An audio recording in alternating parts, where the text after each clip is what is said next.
आज के क्लास में हम लोग देखने जा रहे हैं अरावली पर्वत श्रृंखला को। जैसा कि इससे पिछले क्लास में हम लोग क्या कहते हैं प्रायद्वीपीय पठार के बारे में हम लोगों ने चर्चा किया, और प्रायद्वीपीय पठार को पिछले क्लास में हमने बहुत ही समग्रता के साथ उसको डिवाइड किया था।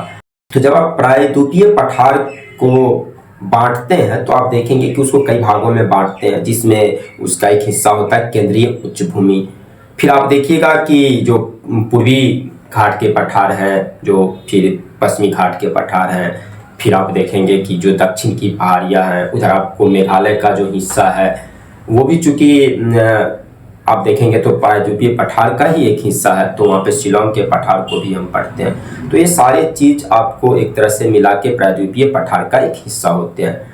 तो आज हम लोग मेनली प्रायद्वीपीय पठार की जो केंद्रीय उच्च भूमि है, उस केंद्रीय उच्च भूमि में ही हम लोग अरावली को जो है वो प्राय देखते हैं। जैसे आप अरावली पर्वत श्रृंखला है, या फिर वहाँ पे मालवा का पठार है, मेवाड़ का पठार है, बुंदेलखंड का पठार है।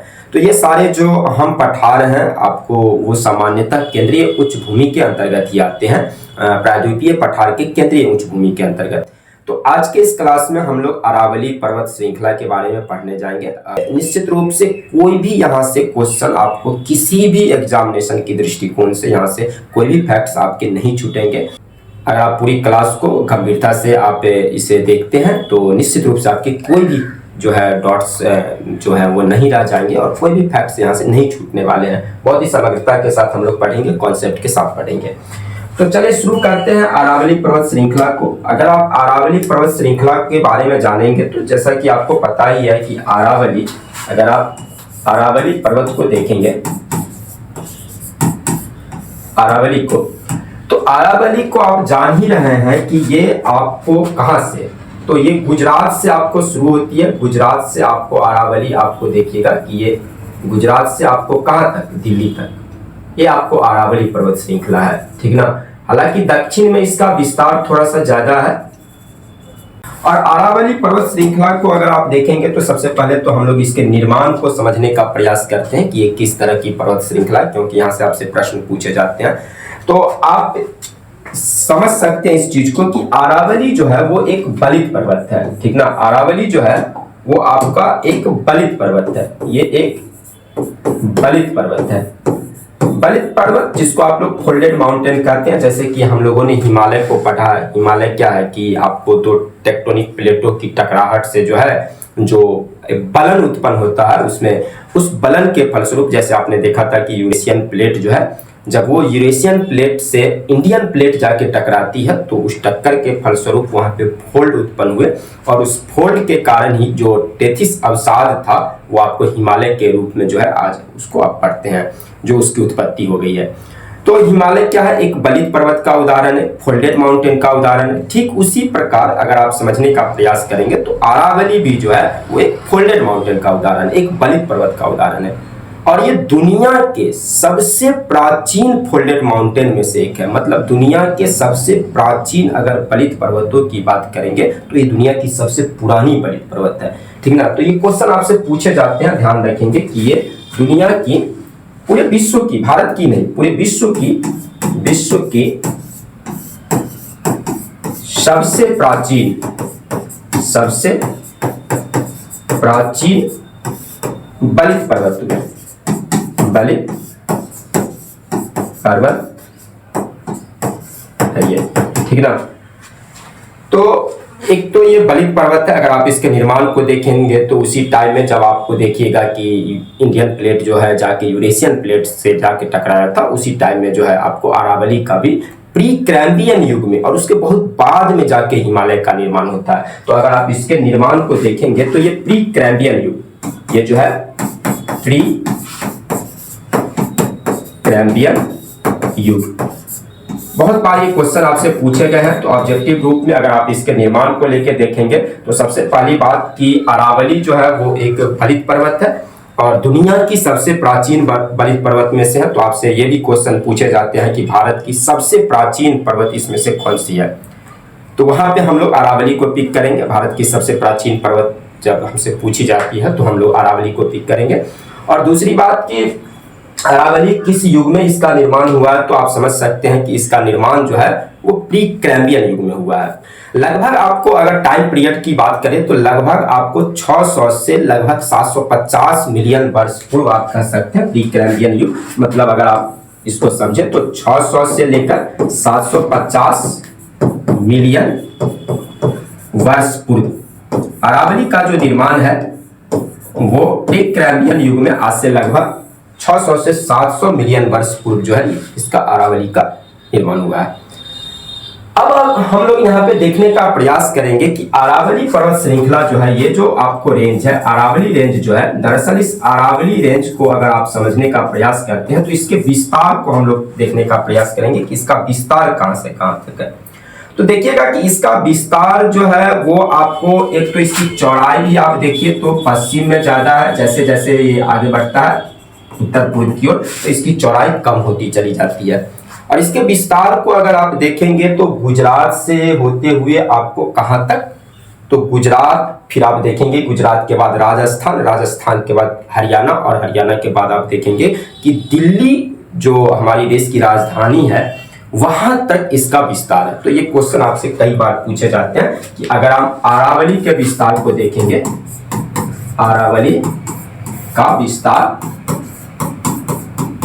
ठीक ना, तो ये आपको कैसे है, ये आपको गुजरात के अहमदाबाद के निकट है, अहमदाबाद।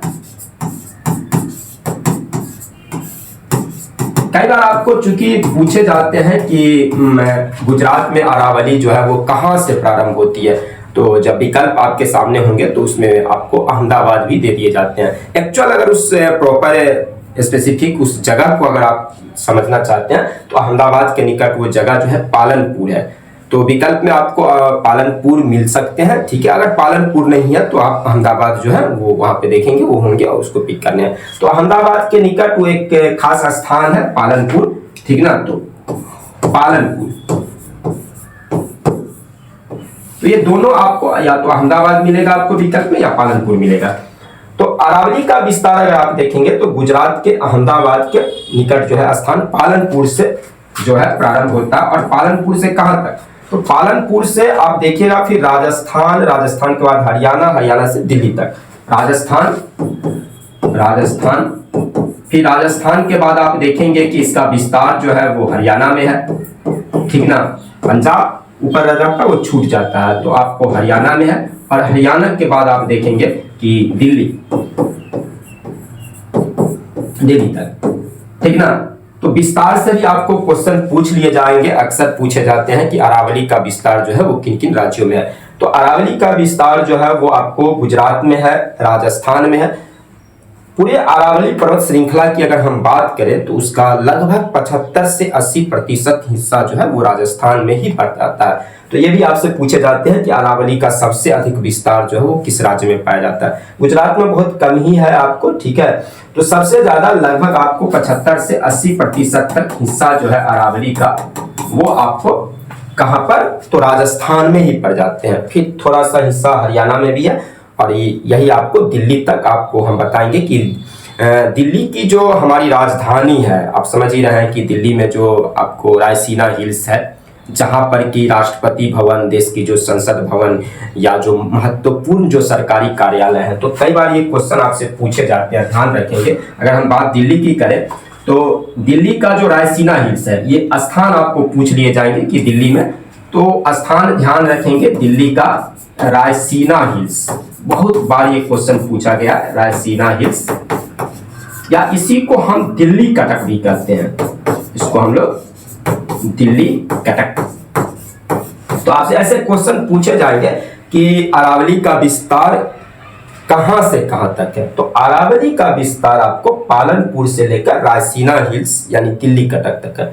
इसी रायसीना हिल्स पे आपसे प्रश्न पूछे जाते हैं कि मतलब देश का जो राष्ट्रपति भवन है, हमारे जो प्रमुख जो सरकारी जो आपको राजधानी क्षेत्र के जो प्रमुख सरकारी कार्यालय वगैरह हैं, जो संसद भवन है, देश का राष्ट्रपति भवन है, ठीक ना, ये बहुत बार ये प्रश्न पूछे गए हैं। राष्ट्रपति भवन, ठीक ना। वर्ष में कुछ दिनों के लिए राष्ट्रपति भवन आम लोगों के लिए खुले होते हैं। उसी में आप देखिएगा कि मुगल गार्डन है जो बहुत ही फेमस है, लोग वहां घूमने के लिए जाते हैं, मुगल गार्डन। तो राष्ट्रपति भवन है, संसद भवन है, ठीक ना। तो पूछ लिए जाएंगे कि ये कहां पर स्थित है, तो ये रायसीना हिल्स पर स्थित है। और लगभग आप इसकी लंबाई को देखेंगे तो लगभग ये 750 से 800 किलोमीटर तक, यहां से यहां अगर आप देखेंगे तो 750 से 800 किलोमीटर तक जो है इसकी विस्तार है। कहां पे? पालनपुर से लेके रायसीना हिल्स, दिल्ली, कटक तक अगर आप देखेंगे तो ये आपको 750 से 800 किलोमीटर तक की विस्तार जो है वो अरावली की है। तो ये एक बेसिक कॉन्सेप्ट है अरावली की, जहां से बहुत सारे प्रश्न आपको विभिन्न प्रीलिम्स में आपसे पूछे जाते हैं। तो ये आप लोग ध्यान रखेंगे कि अरावली एक फोल्डेड माउंटेन है, ठीक ना। तो आपको अक्सर विकल्प में दिया जाएगा किस तरह का ये बलित पर्वत है, तो सबसे प्राचीन बलित पर्वत है। हमसे ये एग्जामिनेशन में क्वेश्चन आ सकता है कि भारत की सबसे पुरानी पर्वत श्रृंखला कौन सी है, तो भारत की सबसे पुरानी, ये आपको भारत की सबसे पुरानी पर्वत है, ठीक ना। ये दुनिया की ही सबसे पुरानी, विश्व की सबसे प्राचीन बलित पर्वतों में से एक है, इसलिए भारत की तो सबसे प्राचीन बलित पर्वत है ही।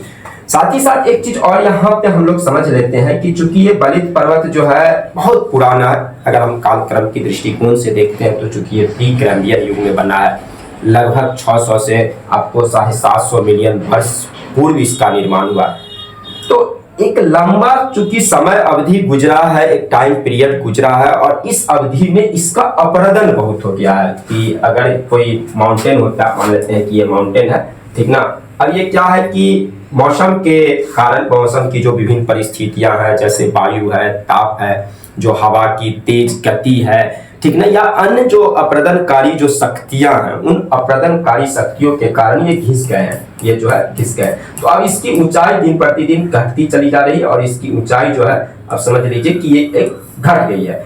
तो हम इसको ऐसे ही आपसे क्वेश्चन पूछे जा सकते हैं कि अरावली उदाहरण है, तो ये अवशिष्ट पर्वत, अरावली को अगर हम समझेंगे तो ये अवशिष्ट पर्वत है। मतलब अवशिष्ट पर्वत उसको कहते हैं कि जिस पर्वत की जो ऊंचाई होती है लंबे समय अवधि के गुजरने के कारण जो विभिन्न अपरदनकारी शक्तियां हैं, ताप है, दाब है, हवा की गति है, या फिर नदियों के द्वारा जो प्रवाह होती है, विभिन्न कारणों से, विभिन्न भौतिक दशाओं के कारण, विभिन्न जलवायु जो कारक हैं, ठीक ना, अपरदनकारी शक्तियां हैं, उन अपरदनकारी शक्तियों के कारण ये घिस छिट गए, कटे कटे हो गए, ठीक ना, और इनकी ऊंचाई अब घट गई है। इसीलिए हम इसको अरावली को क्या कहते हैं? अवशिष्ट पर्वत, अवशिष्ट पर्वत बहुत ही महत्वपूर्ण है। कई दफे आपसे एक क्वेश्चन विकल्प में आपको दे दिए जाएंगे कि अरावली किस तरह का पर्वत है, तो ये अवशिष्ट पर्वत है। दूसरी बात कि अगर आप इसकी औसत ऊंचाई को, चूंकि इसकी ऊंचाई अब अरावली की घट गई है, ठीक ना, लगभग आप कह सकते हैं कि 300 से 750 लगभग। अगर आप इसकी औसत ऊंचाई को देखेंगे तो इसकी औसत ऊंचाई अरावली की, अगर आप औसत ऊंचाई को समझना चाहते हैं तो इसकी औसत ऊंचाई जो है वो लगभग 300 से 750 मीटर रह गई है। हालांकि अरावली की सबसे ऊंची पर्वत श्रृंखला जो है, आप सबसे ऊंची चोटी जो है, माउंटेन जो है, वो आपको गुरु शिखर है, तो 1722 मीटर उसकी ऊंचाई है, वहां पे आएंगे हम। लेकिन फिलहाल यहाँ पे एक बेसिक बात कि अरावली के बारे में अगर हम समझने का प्रयास करते हैं तो अरावली फोल्डेड माउंटेन है, बलित पर्वत का उदाहरण है, दुनिया की सबसे प्राचीन बलित पर्वत में से है, हमारे देश की सबसे पुरानी ये पर्वत है। और ये चूंकि समय प्री कैम्ब्रियन युग में इसका निर्माण हुआ है, तो एक लंबे समय गुजरने के कारण जो है विभिन्न जो अपरदनकारी शक्तियां होती है, उन अपरदनकारी शक्तियों के कारण ये जगह जगह से कट छिट गया और इसकी ऊंचाई भी कम हो गई है। तो इसको हम लोग अवशिष्ट पर्वत भी कहते हैं, रेजुलेटेड माउंटेन कहा जाता है इसको, ठीक है। अगर आप इसके औसत ऊंचाई की बात करेंगे तो ये 300 से 750 मीटर है, ठीक है। सभी परीक्षोपयोगी प्रश्न है। अरावली के विस्तार को अगर हम देखेंगे तो अरावली का जो प्रारंभ है, अगर आप देखेंगे पश्चिम से, तो गुजरात से शुरू होती है, गुजरात के अहमदाबाद। परीक्षा में कई दफे ये प्रश्न पूछे गए, कभी कभी आपको विकल्प में अहमदाबाद प्रोवाइड किया जाता है।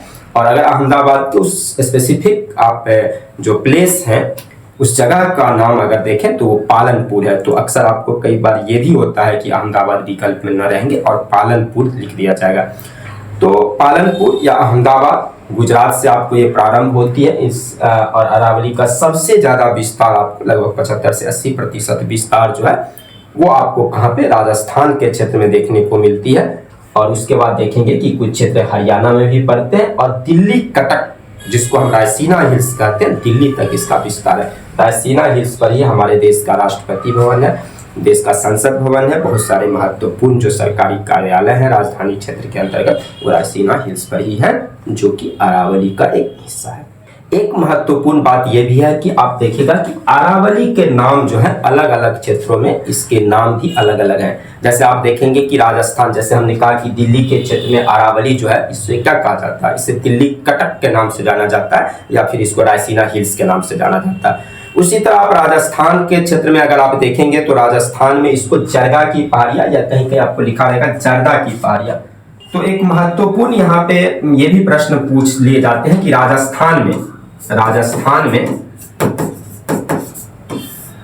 आपको अरावली को क्या कहा जाता है, जरगा की पहाड़ियां, जरगा या जर्दा की पहाड़ी कहते हैं। उसी तरह अगर आप देखेंगे कुंभलगढ़ में, तो कुंभलगढ़ में इसको भोरात के नाम से जाना जाता है। अरावली को कुंभलगढ़ इस कुंभलगढ़ में इसको अरावली को भोरात के नाम से जाना जाता है, भोरात, ठीक ना। दिल्ली में इसको हम लोग दिल्ली कटक या रायसीना हिल्स के नाम से जानते हैं। बहुत ही इंपॉर्टेंट ऑब्जेक्टिव है, निश्चित रूप से इसको हम लोग ध्यान में रखेंगे कि अरावली जो है उसको किस नाम से जाना जाता है। तो यहाँ पे ध्यान रखेंगे कि इसको हम लोग कुंभलगढ़ में भोरात कहते हैं, राजस्थान में ये जरगा की पहाड़ी या जर्दा की पहाड़ी के नाम से भी विख्यात है। तो ये हो गए हमारे अरावली के बारे में एक बेसिक परिचय कि अरावली का विस्तार कहाँ पे है, कैसा पर्वत है और किस युग में उसका निर्माण हुआ है। अब हम लोग देखने का प्रयास करते हैं कि इसी अरावली पर एक माउंटेन है, ठीक ना, उस माउंटेन के बारे में हम लोग समझने का प्रयास करेंगे। अब जान ही रहे हैं कि अगर अरावली के हम विस्तार को देखेंगे तो गुजरात से होते हुए ये ऐसे, गुजरात से होते हुए ये अरावली इस तरह से दिल्ली तक, ठीक ना, ये आपको अरावली का विस्तार है, ठीक ना, यही अरावली पर्वत। तो अरावली पर्वत को अगर आप देखेंगे तो यहीं पे राजस्थान के का एक स्थान है सिरोही जिला। उस राजस्थान के सिरोही जिला में ही वो माउंट आबू पड़ता है, जो बहुत बार पूछे जाते हैं। माउंट आबू एक तरह से राजस्थान का एकमात्र हिल स्टेशन भी माना जाता है। राजस्थान का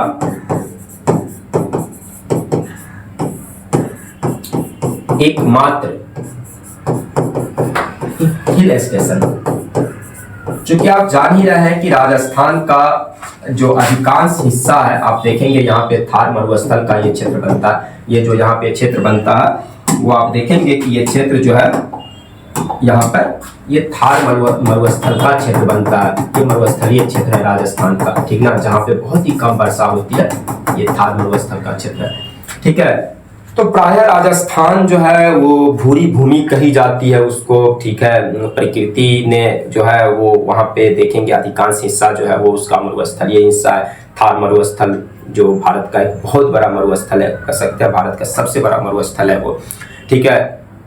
तो थार मरुस्थल जो है आप देखेंगे अरावली के पश्चिम में पड़ता है। और यहीं पे राजस्थान में एक जिला है आपको, राजस्थान का सिरोही जिला। उसी सिरोही जिला पर आपको एक सिरोही जिला में ही एक स्थान है जिसको कहते हैं हम लोग क्या चीज, माउंट आबू। तो राजस्थान का एकमात्र हिल स्टेशन है, और वो हिल स्टेशन क्या है, वो हिल स्टेशन है माउंट आबू।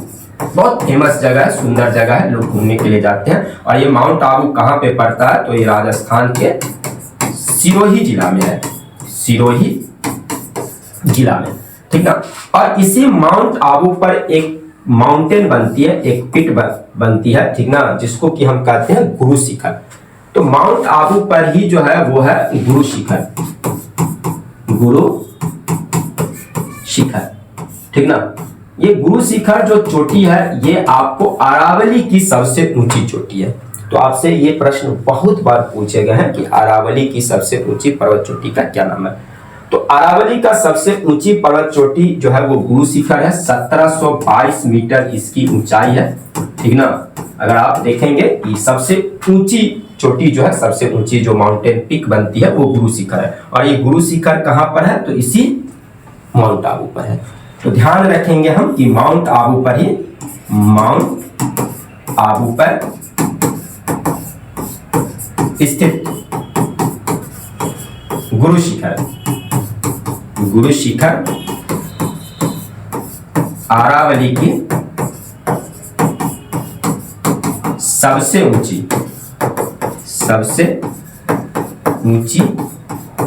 पर्वत चोटी है।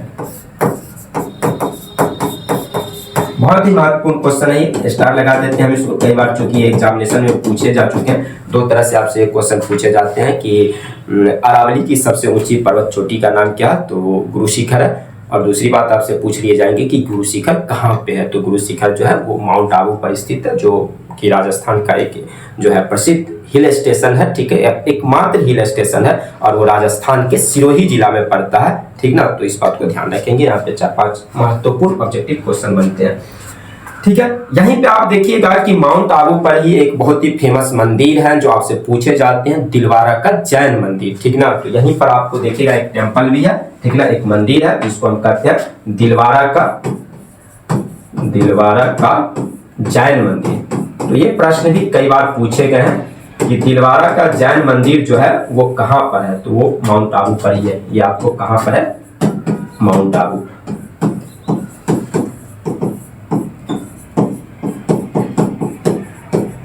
तो यहाँ पे 4-5 बहुत ही महत्वपूर्ण ऑब्जेक्टिव क्वेश्चन है कि राजस्थान का एकमात्र हिल स्टेशन जो है वो हिल स्टेशन आपको कौन से हो गए, तो माउंट आबू हो गया, जो सिरोही जिला में पड़ता है। और माउंट आबू जो है उसी पर जो है गुरु शिखर स्थित है, जो आपको क्या है कि अरावली की सबसे ऊंची माउंटेन है, ठीक है। यहीं पर आपको दिलवारा का जैन मंदिर भी है, जो बहुत ही प्रसिद्ध मंदिर है, वहां पे लोग जाते हैं घूमने के लिए।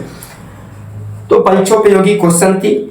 अब हम लोग थोड़ा सा आगे बढ़ते हैं और ये जानने का प्रयास करते हैं कि किस तरह से अरावली एक जो है वो आपको जलवायु विभाजक के रूप में भी काम करती है। और अरावली से कई सारी नदियां भी निकलती है, जो राजस्थान के खास करके आपको जो क्षेत्र है उसको बहुत ही अधिक प्रभावित करता है। तो अब हम लोग आगे थोड़ा समझने का प्रयास करते हैं यहाँ पे कि ये आप जान ही चुके हैं कि यहाँ से आपको विस्तार हो गया, ये आपको अरावली रेंज है, ठीक ना, गुजरात से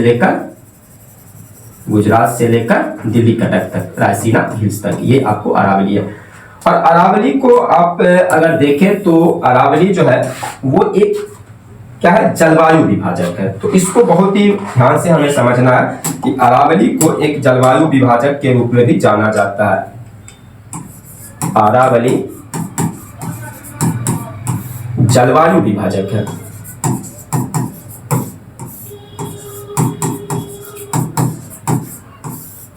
ठीक ना।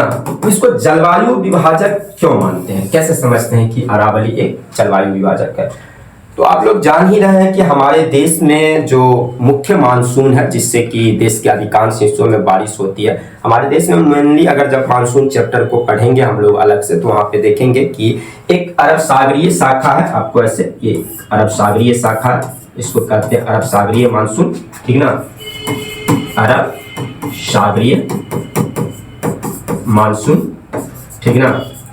या इसी को हम लोग दक्षिण पश्चिम मानसून भी कहते हैं, इसी को हम लोग दक्षिण पश्चिम मानसून के भी नाम से जानते हैं, ठीक ना। और ये मानसून चैप्टर में हम लोग पढ़ेंगे, यहाँ पे चूंकि इससे रिलेटेड टर्म है तो थोड़ा सा जानने का प्रयास करते हैं कि ये दक्षिण पश्चिम मानसून जो है ये हमारे देश की मुख्य मानसून है, जिससे देश के लगभग आपको 75% हिस्सों पे बारिश जो होती है वो इसी मानसून के जरिए होते हैं। कभी कभी आपसे क्वेश्चन पूछ लिए जाते हैं कि सबसे पहले भारत में ये मानसून कहाँ पहुंचता, तो ये जो आपको तट है, जिसको हम क्या कहते हैं, मालाबार तट कहते हैं, केरल का जो ये तट, आपको आप जान ही रहे हैं कि ये तट केरल का जो है ये मालाबार तट है। सबसे पहले मानसून हमारे देश में इसी मालाबार तट पे पहुंचता है, और ये मालाबार तट पे आप देखेंगे 1 जून को पहुंचता है।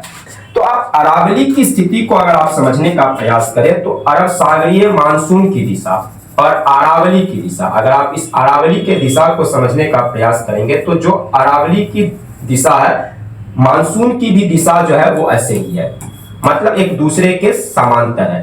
तो आप देखिएगा कि मानसून जो है वो क्या होती है कि आपको अरावली के समांतर ऐसे गुजर जाती है, ये रोक नहीं पाती है। हालांकि पूरब में आप इस साइड देखिएगा कि अरावली के पूरब में कुछ मानसून जो है वो यहाँ पे टकराता है और कुछ बारिश जो है इस हिस्से में, मतलब अरावली के इस हिस्से में अगर आप देखेंगे, जो इधर पश्चिम वाले हिस्से में यहाँ पे बारिश ना के बराबर होती है, मात्र आपको 25 जो सेंटीमीटर जो है बारिश यहाँ पे हो पाती है। ये जो आपको थार का क्षेत्र है, थार मरुस्थल, जो भारत का सबसे बड़ा मरुस्थल है, ये जान ही रहे हैं आपको कि भारत का सबसे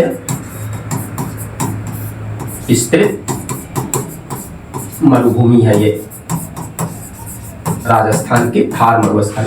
और ये थार को अगर आप देखिएगा तो चूंकि इधर क्यों मरुस्थल पड़ रहा है, तो आप जान ही रहे हैं कि जो मानसून का डायरेक्शन है और अरावली की दिशा है, तो अरावली इस दक्षिण पश्चिम मानसून के दिशा के समांतर है।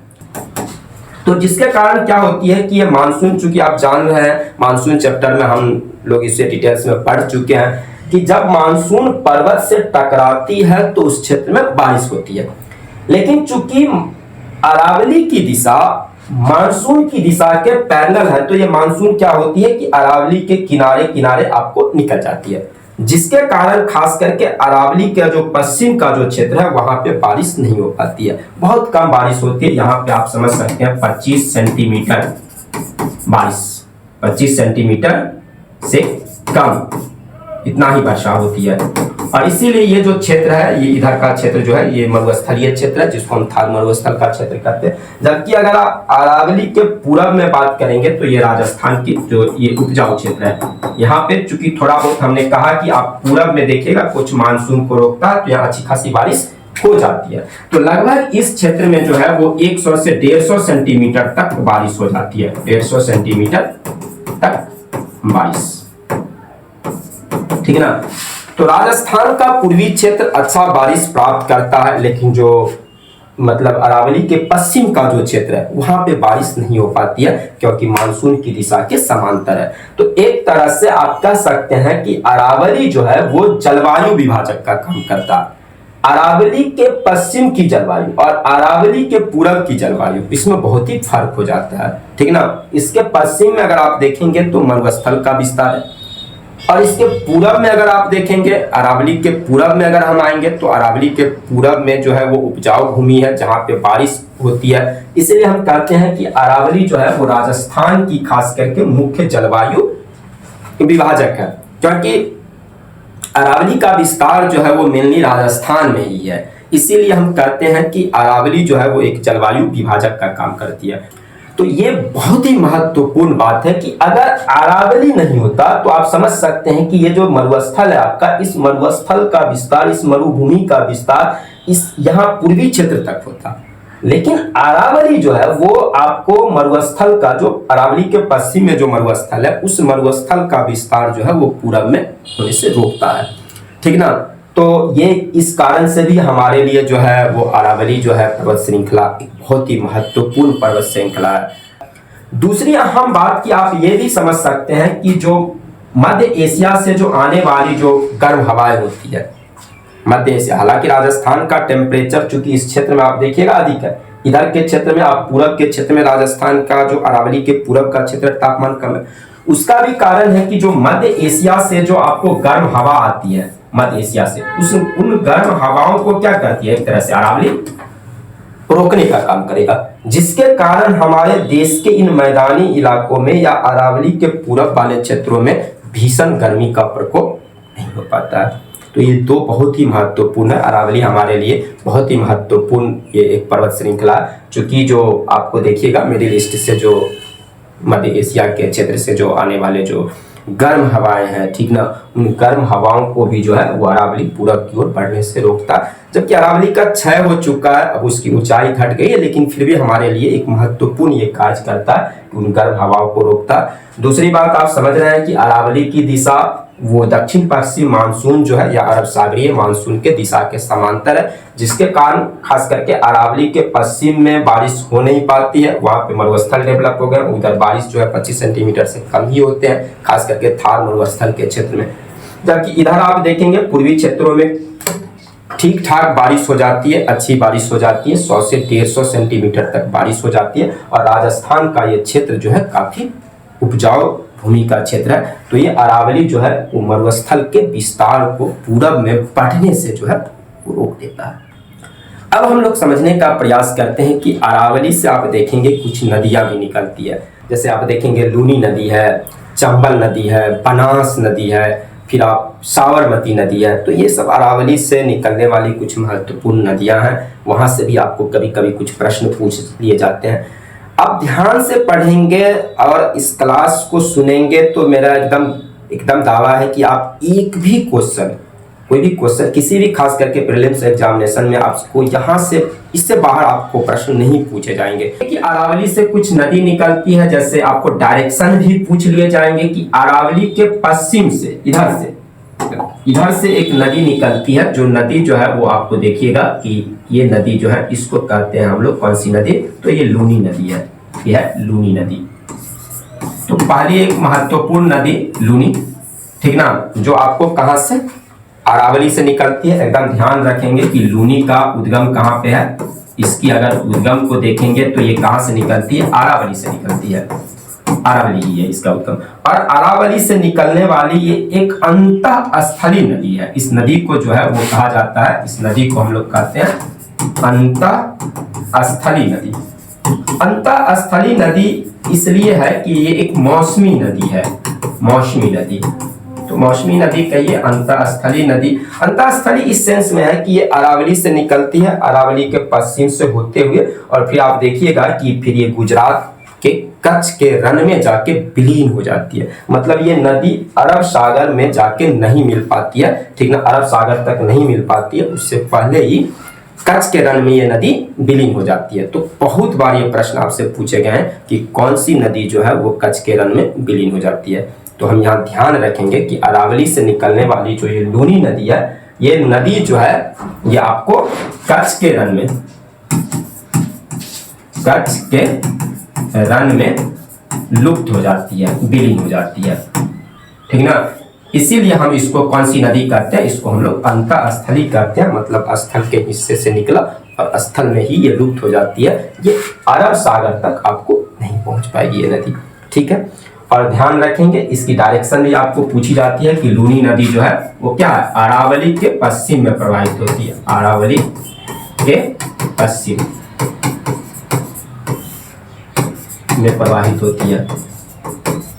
और कहां पे, कच्छ के रण में जाके ये नदी जो है वो लुप्त हो जाती है।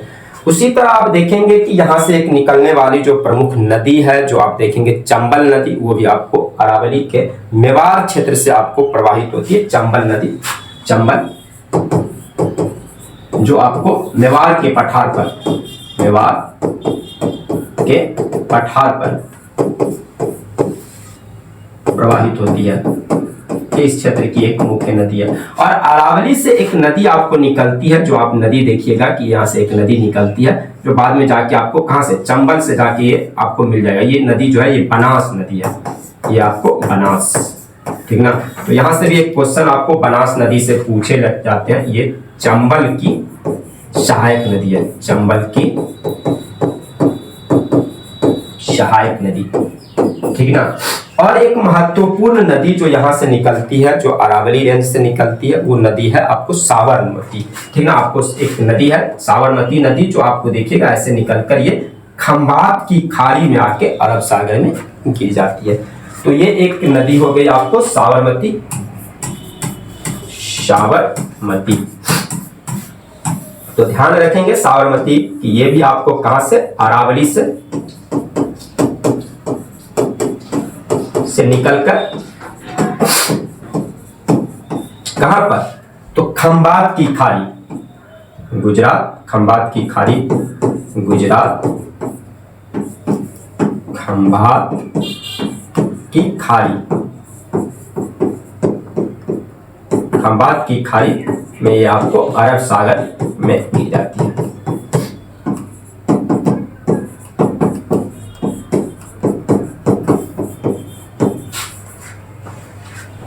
तो ये मेनली अरावली से निकलने वाली 3-4 नदियों को हम लोग ध्यान पे रखेंगे। पहला एक नदी जो है लूनी नदी, यहाँ से बहुत बार प्रश्न पूछे जाते हैं। साबरमती नदी भी जो है वो आपको देखेंगे कि खंभात की खाड़ी में जाके गिर जाती है।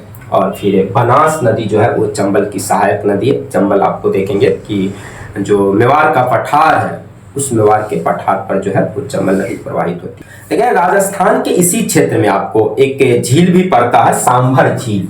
ये आपको कई बार ये प्रश्न आपसे पूछे जाते हैं कि सांभर झील जो है वो कहाँ पर है। तो सांभर झील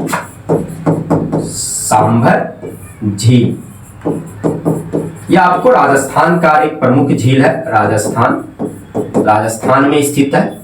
और ये जो है अगर आप देखेंगे तो मेनली ये सांभर झील जो है ये चारों तरफ से जो है वो अरावली के जो पर्वत श्रृंखलाएं हैं उसी से घिरा हुआ है। तो आप समझ सकते हैं कि ये एग्जैक्ट अरावली पे नहीं, अरावली के श्रृंखलाओं के बीच में है ये, ठीक ना। तो अरावली द्वारा चारों ओर से घिरा है, ये चारों ओर से घिरा है ये, ठीक ना। तो ये प्रश्न भी आपसे पूछ लिए जाते हैं कि सांभर झील जो है वो राजस्थान में स्थित है, जो आप जान ही रहे हैं, खारे पानी की झील है। और ये आपको अरावली के द्वारा ही आपको चारों ओर से घिरे हुए हैं। एक आखिरी पॉइंट जहां पे हम अरावली के बारे में अगर हम चर्चा करें, तो चूंकि हम लोगों ने पहले ही देखा था कि अगर आप अरावली के निर्माण को देखे थे, वहां पे अरावली के निर्माण को हम अगर देखें यहाँ पे, तो जान ही रहे हैं कि अरावली एक बलित पर्वत है, ठीक ना। कभी कभी आपको ये पूछ दिए जाते हैं कि किस तरह की पर्वतों से, चट्टानों से बना है। तो ये धारवाड़ श्रेणी की चट्टान, ध्यान रखेंगे। जहां जहां आपको लगेगा कि बहुत पुराना चट्टान है, तो वहां पे एक सामान्य सी सेंस आप लगा सकते हैं कि यहाँ धारवाड़ श्रेणी की चट्टान, ठीक ना। यहाँ पे आपको ये धारवाड़ चट्टानें पाई जाती है। और चूंकि धारवाड़ की चट्टानें हैं, तो ये खनिज संपदा के दृष्टिकोण से अगर आप देखिएगा तो अरावली जो है वो खनिज संपदा की दृष्टिकोण से बहुत ही, यहाँ पे अगर आप देखेंगे खनिज संपदा अरावली में, तो बहुत सारे खनिज संपदा से परिपूर्ण है। खास करके आप यहाँ पे देखेंगे कि इसमें चूंकि ये धारवाड़ श्रेणी की चट्टान है, तो चूना पत्थर, क्वार्टजाइट, संगमरमर, ठीक ना, संगमरमर, ठीक ना। ये आपको अरावली में पाए जाते हैं, चूना पत्थर क्वार्टजाइट के लिए, ठीक ना, संगमरमर के लिए। आप जान ही रहे होंगे कि संगमरमर वहां राजस्थान का एक स्थान है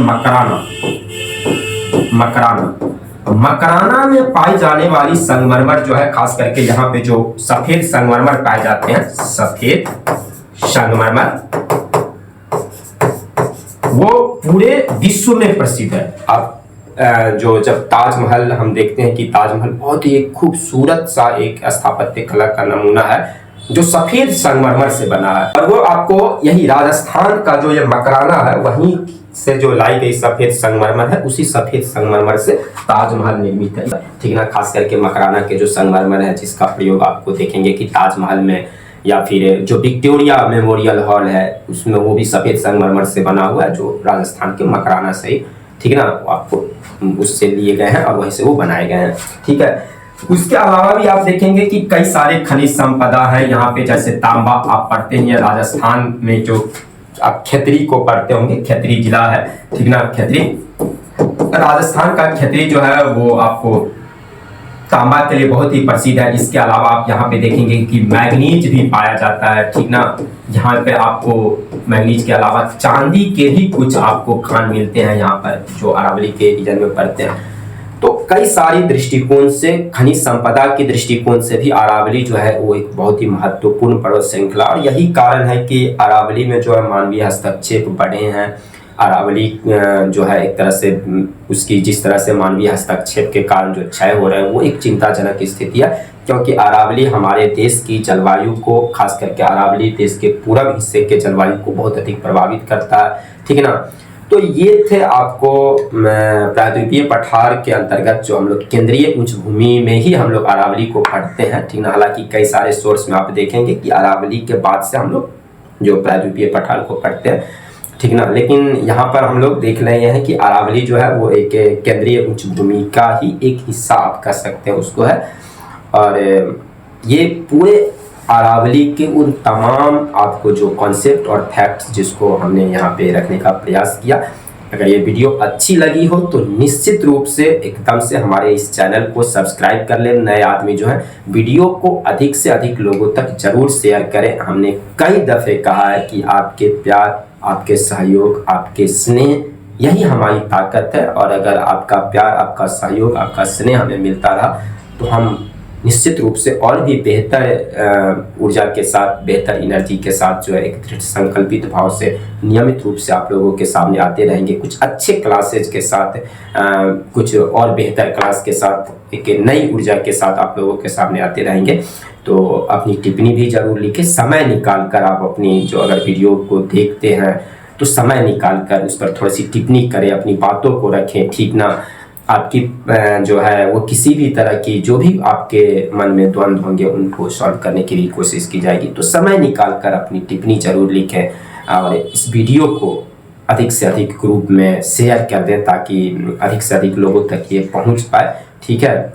और हमारी कोशिश रहेगी कि हम नियमित तौर पर आप लोगों से रूबरू होते रहें और कुछ अच्छे क्लासेज जो हैं, अच्छे कंटेंट जो हैं बहुत ही समग्रता के साथ, व्यापकता के साथ, कॉन्सेप्ट के साथ जो है आप लोगों को इस तरह से बता सके ताकि फिर आप वहाँ से कभी प्रश्नों को छोड़ने की स्थिति में नहीं हो। तो मिलते हैं एक और बेहतर क्लास के साथ, तब तक के लिए धन्यवाद।